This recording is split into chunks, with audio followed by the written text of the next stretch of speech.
Google Stadia Connect was finally unwrapped in more detail, and here's everything you need to know.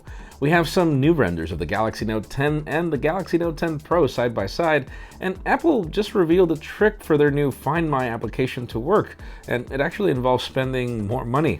Maybe.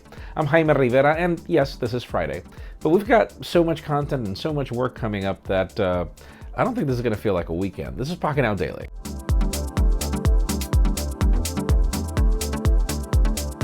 The official news today begin with deals. Those of you in the market for an Amazon Echo Dot, which I am a huge fan of, even if they, I don't know, man, they listen to your conversations or whatever. I wish. Anyways, the point is, if you're looking for one right now, Macy's, which I was like, whoa, Macy's is selling Echo Dots? Okay, fine. They've got them for $40. And then if you want to get them even cheaper, I mean, you could also go just to Amazon. And those are currently for $30. You can learn more in the description. Now, let's talk about the things that Apple did not mention back at WWDC, particularly with what is going to be the future with iOS 13. We did cover some reports that 3D Touch might die, and according to sources, in the beta for iOS 13, there is no 3D Touch. There's the whole option for haptic touch, which is what we see in the iPhone XR. The thing about it is, you know, I try to understand the differences between one or the other because they're both a long press pretty much, and it seems there aren't any, which is the reason why it makes sense for Apple to be killing 3D Touch. The whole concept of why are we adding extra hardware to the display if we could pretty much pull it off other ways.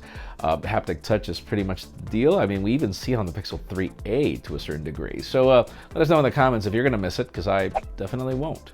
And since we're talking about Apple, another thing that was not necessarily explained over how it worked was the Find My service. Obviously, a lot of people are questioning, like, if I leave my Mac lost somewhere or another Apple product that it switch off, how is it that Apple is going to be able to pinpoint it and also keep my connection secure? It turns out that it's actually a very ingenious move. What the company is going to do is pretty much crowdsource connect your product through Bluetooth to another that's not necessarily your other product. It could be anybody's phone around there. It'll send an encrypted message. That encrypted message will come back, but there is a catch. You will need to own another Apple product, as the only way that you are going to be able to know where your product is if that second Apple product is able to decrypt the message from, you know, whatever product is lost. So it's a genius move. I'm actually looking forward to it because I am wondering, like, if you lost an iPhone and somebody switched it off, or the other day that I almost left my Mac on the plane. Guys, for me this is a big deal, but yeah, let's see it in action whenever it comes out. And yes, let's also talk a little bit about Huawei, what the status is. We haven't really heard much over the political implications of everything that's happening. We've discussed this in extensive length. You can just watch the previous Pocketnow Dailies. The thing about it is, yesterday we covered that the Mate X is still going to happen.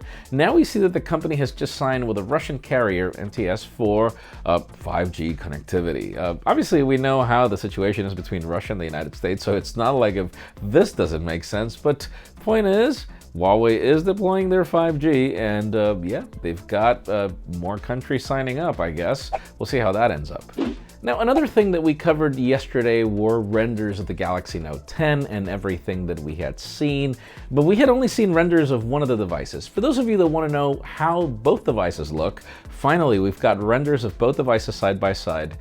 They look gorgeous, they look really good, but obviously there are some caveats with this design, particularly the fact that there is no headphone jack in either of these two models. We thought that at least the small one would probably bring one, but no, there are no dual selfie cameras, sadly. The only way you could find an extra camera is in the back of the Galaxy Note 10 Pro, and correct me if I'm wrong, but this looks a lot like looking at a P30 Pro.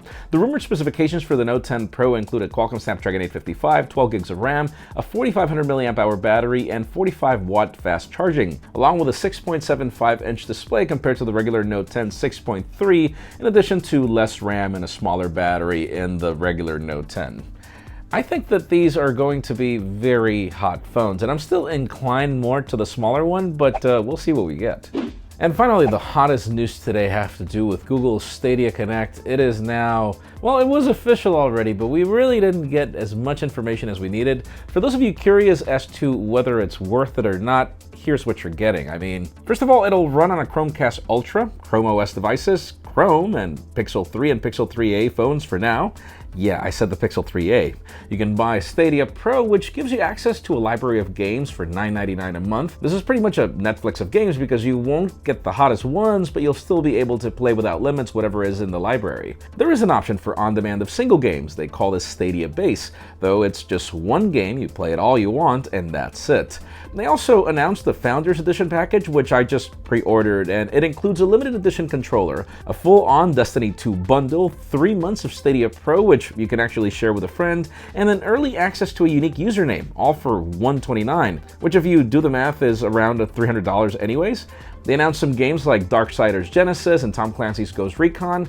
Get Packed, which will be their first exclusive game, will happen in 2020, and the only catch is that you'll have to wait until November for all of this. So you pre-order today, and yeah, I just noticed in the email, you don't get anything until November, sadly.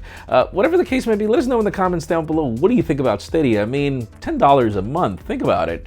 And you could get their library of games, and I assume that whenever hotter games come, you're going to have to pay extra for these, but let us know in the comments down below if you like Stadia or not, because in my case, I mean, if it plays in a Pixel 3a, and it also plays in my TV, and that controller, and this and that, you know, guys, for $129, I'm down for that starter bundle. I just grabbed it. By the way, you can't get your unique username now. It'll be until November, so that's that. Leave us a comment down below. I pre-ordered. I'm really interested.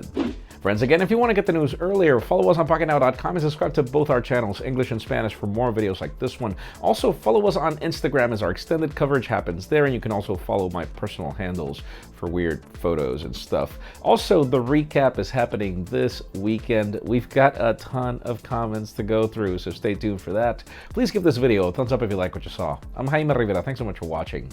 We'll see you next week.